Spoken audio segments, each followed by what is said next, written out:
Hello दोस्तों, आप सभी का स्वागत है एसएससी स्पार्क पर। और आज की वीडियो बहुत ज़्यादा इम्पोर्टेंट इसलिए है क्योंकि आप सभी को पता है एसएससी ने अपना 2022 और 23 का कैलेंडर जो है वो रिलीज़ कर दिया है। और इस वीडियो में हम पर्टिकुलर बात करेंगे आपके एसएससी सीएचएसएल 2022 के बारे में कि क्योंकि मेरे पास देखिए कमेंट्स में कुछ बच्चे पूछ रहे हैं कि आपने तैयारी कैसे की, क्या सोर्स, कुछ बच्चे पूछ रहे हैं कि हमें मैथ्स की बुक, इंग्लिश की अलग। तो मैं इस वीडियो में कंप्लीट बता दूंगा आपको कि कहाँ से आपको क्या क्या चीज़ें तैयार करनी है और इरेलीवेंट चीज़ें क्या क्या हैं और रेलिवेंट क्या क्या है, आपको कहाँ से क्या पढ़ना है वो सब बता दूंगा मैं। तो सबसे पहले देखिए बात करते हैं इसके सीएचएसएल के एग्ज़ाम के बारे में। तो जो आपका ये कैलेंडर आया है 2022-23 के लिए, इसमें आपका ये सीएचएसएल का एग्ज़ाम है जो इसका नोटिफिकेशन आएगा वो आएगा ये 5 नवंबर को। 5 नवंबर को आएगा। 4 दिसंबर इसकी जो है 2022 की लास्ट डेट है। और इन्होंने बताया कि फरवरी और मार्च में ये जो है 2023 में इसका एग्ज़ाम लेंगे आपके सीएचएसएल 2022 का। तो चलिए अब बात करते हैं कि मैंने क्या पढ़ा था और आपको क्या क्या करना चाहिए, क्या नहीं करना चाहिए इसके दौरान। क्योंकि देखिए तैयारी के दौरान आपको बहुत सी ऐसी चीज़ें हैं कि आपको लगेगा कि ये भी पढ़ लूँ वो पढ़ लूँ, लेकिन कुछ बहुत ही ज़्यादा इरेलीवेंट है।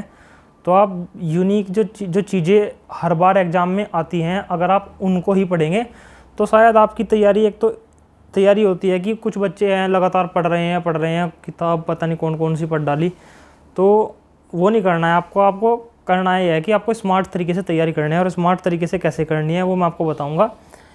तो अभी आपके पास अच्छा खासा टाइम है। ये देखिए फरवरी मार्च में बोल रहे हैं तो 3 महीने और, यानी कि आपके पास 8-9 महीने का टाइम अच्छे से बचा हुआ है।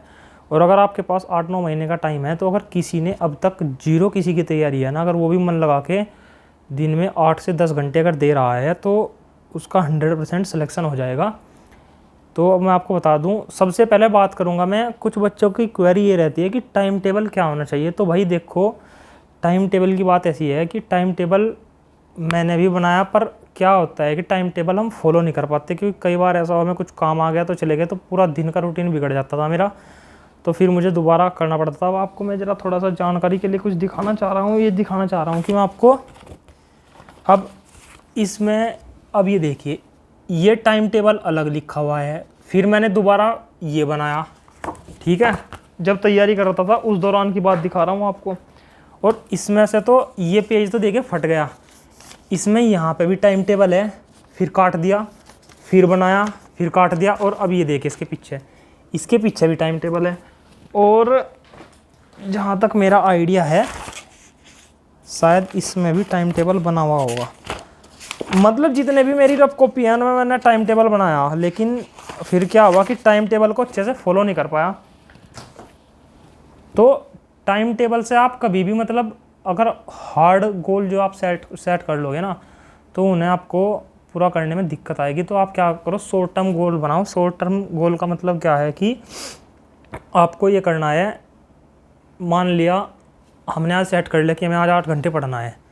8 घंटे को आप ऐसे यूटिलाइज करो कि आज मुझे 3 घंटा मैथ्स पढ़ना है, 3 घंटा इंग्लिश, और 2 घंटा मुझे करना है क्या, जीके, ठीक है। और फिर उसमें आप एक डेली मॉक टेस्ट दो। मॉक टेस्ट आपको बहुत ज़रूरी है, मॉक टेस्ट देना पड़ेगा। मॉक टेस्ट दो, और मॉक टेस्ट में आप ये नहीं है कि मॉक टेस्ट देखा है उसके बाद छोड़ दिया, मॉक टेस्ट को लास्ट में जाके मॉक टेस्ट देने के बाद एनालाइज करो कि कौन से क्वेश्चन आपसे नहीं हुए। और आपको अगर लग रहा कि ये क्वेश्चन थोड़े अच्छे लेवल का है तो आप उसको अपनी नोटबुक में राइट डाउन कर लो। तो फिर उसको आप बार बार रिवाइज करते जाओ। तो एक टाइम क्या आएगा कि जब आप 50 से 60 मॉक टेस्ट दे लोगे तो उसके बाद ये होगा कि आपको क्वेश्चन जो है रिपीट होने शुरू हो जाएंगे और उनके बेस पर ही आपको आगे क्वेश्चन मिलने लग जाएंगे। तो आपका स्कोर वहाँ से बढ़ना स्टार्ट हो जाएगा।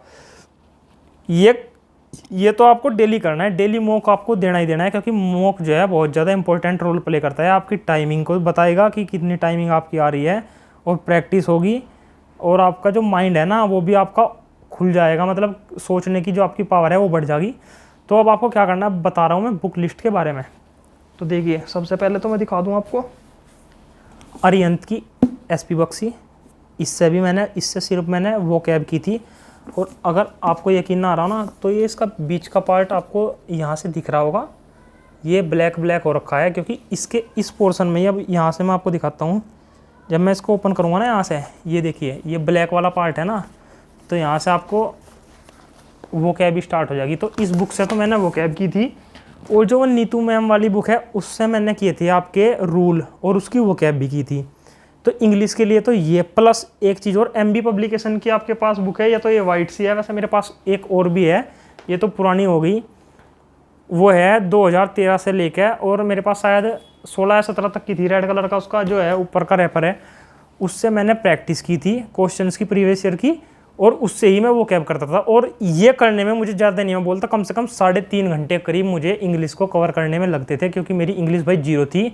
यूपी बोर्ड हिंदी मीडियम का मैं स्टूडेंट रहा हूँ, और आप सभी जानते हैं कि यूपी बोर्ड वालों की जो है थोड़ी बहुत ही इंग्लिश में दिक्कत उनको होती है, हालांकि इंग्लिश मीडियम वालों को नहीं आती। तो मैंने इस वजह से इंग्लिश पर काम करना शुरू किया था, तो इनसे मैंने अपनी इंग्लिश करी यहाँ से, इन बुक से। और अब मैथ की बात करता हूँ, तो मैथ्स मैंने किया था जो अपने टीचर के यहाँ पे मैंने नोट्स बनाए थे उनसे, प्लस या तो आप राकेश यादव सर की ले लो, प्रीवियस ईयर के जो क्वेश्चन आते हैं इसके एसएससी के, या आप किरण, मैं ज़्यादा प्रेफर करूँगा किरण को, क्योंकि किरण में क्या है कि एक क्वेश्चन के 3-4 टाइप दिए हुए हैं, तो उससे आपकी जो एक्यूरेसी है ना वो मतलब अच्छी आ जाए, और आपकी क्वेश्चंस के ऊपर पकड़ बन जा कि जब आप एक ही टाइप के 3-4 क्वेश्चन कर लोगे तो वो आपके माइंड में एक तरह से सेट हो जा।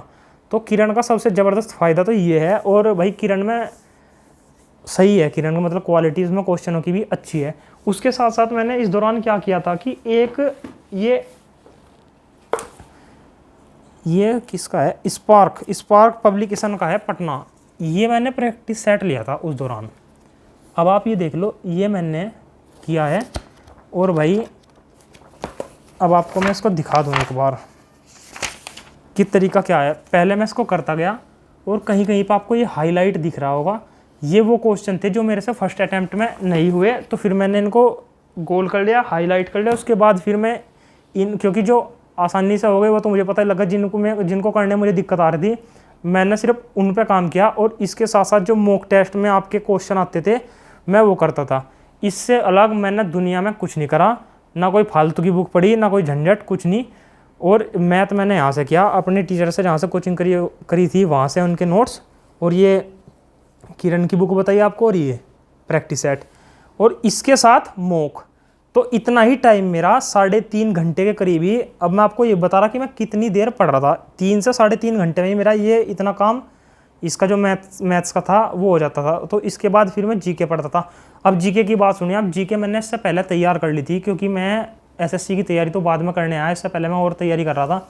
इससे पहले दिल्ली पुलिस का एग्जाम दिया था, तो उस दौरान जीके तैयार कर ली थी। हालांकि एसएससी सीएचएसएल के दौरान मैंने जीके बहुत कम पढ़ी, जो जीके मतलब आपकी मॉक टेस्ट में ही वहाँ से की, या वैसे मेरे पहली ठीक ठाक याद थी। तो आप जीके के लिए एक काम करो, प्रीवियस ईयर का क्वेश्चन बैंक ले लो, आप वहाँ से वो करो और मॉक में, और फिर आप जो ज़्यादा मेन फोकस करो करंट अफेयर्स के ऊपर, क्योंकि करंट अफेयर जो है 7 से 8-10 क्वेश्चन भी करंट अफेयर को देखने को मिलते हैं। अगर आप जीके में मान लिया 8-10 क्वेश्चन आ रहे तो 8 दूनी 16, अगर 16 मार्क्स करंट अफेयर के हो गए, और प्रीवियस ईयर से आपको 2-4 भी क्वेश्चन फंस गए तो वो, और जो आप जीके आप लुसेंट से कर लो, क्योंकि लुसेंट से है ना, लुसेंट में भी जीके अच्छी दी हुई है। क्योंकि मुझे, आप एक काम करना, आप लुसेंट से भी जीके पढ़ना, अगर आपके पास ज़्यादा टाइम है तो आप लुसेंट को कवर कर लोगे, क्योंकि आपके पास 8-9 महीने का टाइम है। आप लुसेंट से भी कर लो और प्रीवियस ईयर के।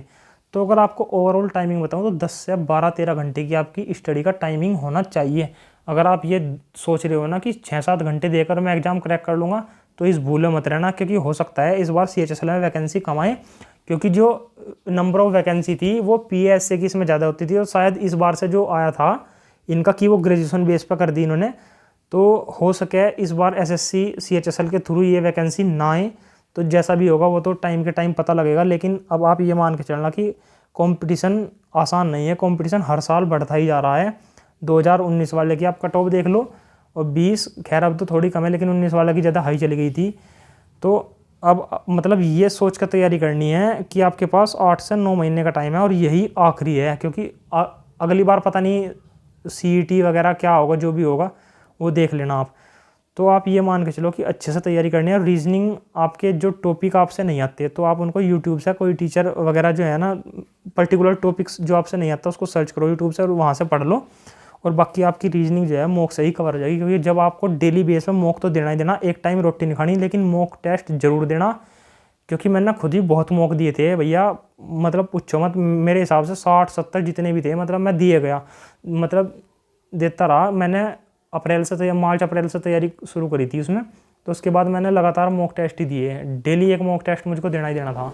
तो आपको मॉक टेस्ट तो देना ही देना है, क्योंकि मॉक टेस्ट ये है जो की है, एक की है आपको एग्ज़ाम क्रैक कराने की, तो ये करना है आपको। अब मैंने आपको बुक लिस्ट बता दी, मॉक टेस्ट बता दिया कि मैंने क्या किया था और क्या नहीं, और ये काम मैंने अप्रैल से लेकर, और मेरा 20 या 21 अक्टूबर 2020 में पेपर था, उस दौरान तक मैंने कंटिन्यू ना किसी एग्ज़ाम की तरफ फोकस करा, और ना बीच में खैर भगवान की दुआ से कोई एग्ज़ाम आया।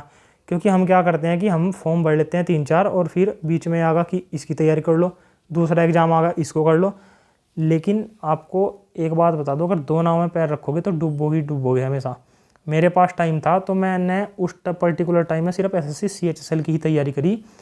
और आप भी अगर एक ही आप CHSL की नहीं कर रहे हो, किसी और एग्ज़ाम की कर रहे हो, तो एक टारगेट बनाओ, एग्ज़ाम सबके दो, पैटर्न समझने के लिए क्या आ रहा क्या नहीं। लेकिन ये नहीं है कि आप अब एग्ज़ाम आपका CHSL का है और बीच में किसी और का एग्ज़ाम पड़ा उसमें घुस गए, उधर मुंह दे लिया उधर दे लिया, उससे कोई लाभ नहीं होने वाला, उससे एग्ज़ाम ही क्रैक होने में आपको दिक्कत आएगी। ठीक है, एक एग्ज़ाम को फोकस करके आप अच्छे से उसी की तैयारी करो और वो 100% क्रैक होगा।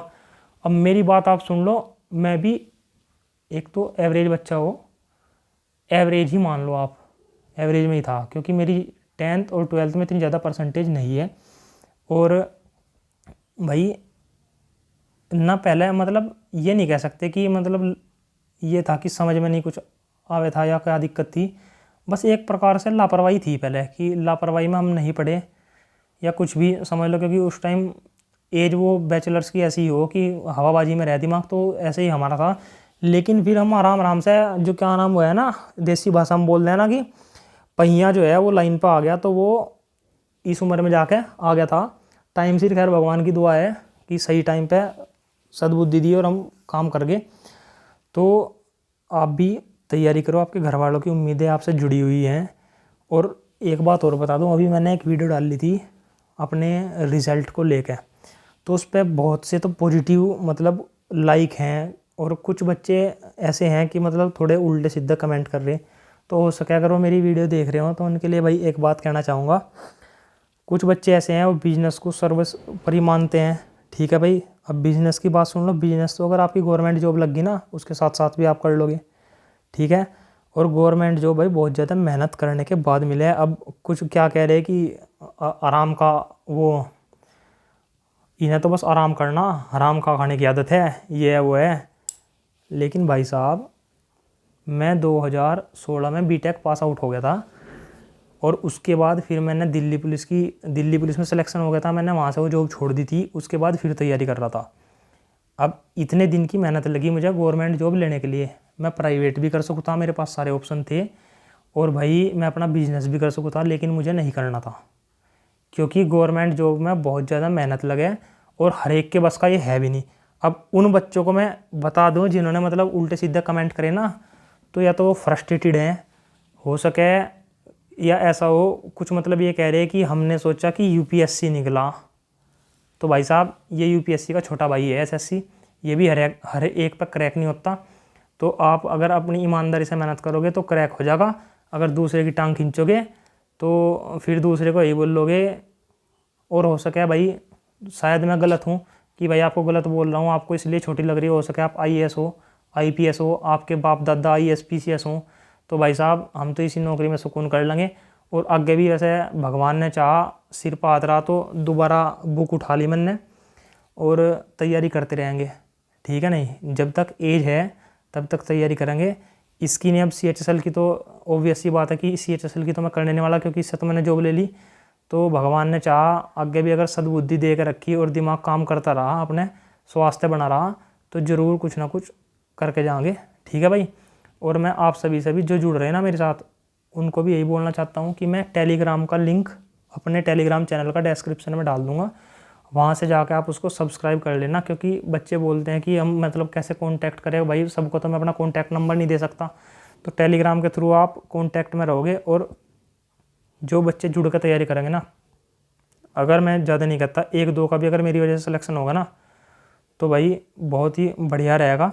और मेरा मेन जो है चैनल बनाने का और यही है कि मैं जो मतलब मेरे टाइप के बच्चे हैं, या मतलब जिन्हें कोई हेल्प चाहिए, मैं उनकी 100% हेल्प करूं। कोई भी दिक्कत आए तो आप टेलीग्राम चैनल के माध्यम से कोई भी क्वेश्चन पूछोगे तो मैं उसका आंसर आपको देने की कोशिश करूँगा। वैसे मैं हर कमेंट के रिप्लाई करूँ। तो भाई जो IAS PCS समझे अपने आप को या बड़े लेवल की तैयारी कर रहे हो, वो भाई साहब चैनल से दूर रही हो, क्योंकि आपके लायक यहाँ सेवा है नहीं, क्योंकि आप महान आत्मा हो, हम तो यहीं ठीक हैं।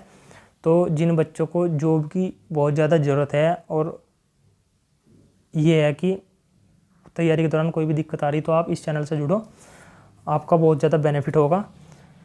मैंने आपको बाकी बता ही दिया कि आपको कहाँ से क्या पढ़ना। अगर और भी आपकी कोई क्वेरी होगी तो आप मुझे बोल देना, मैं आराम से जो है आपका कमेंट बॉक्स में, या अगर आपको कोई चाहिए कि इस टॉपिक पर मैं वीडियो बना दूँ, तो आप वो मुझे बता देना, मैं उसके ऊपर आपको वीडियो बना के दे दूँगा। ठीक है, तो अगर आपको ये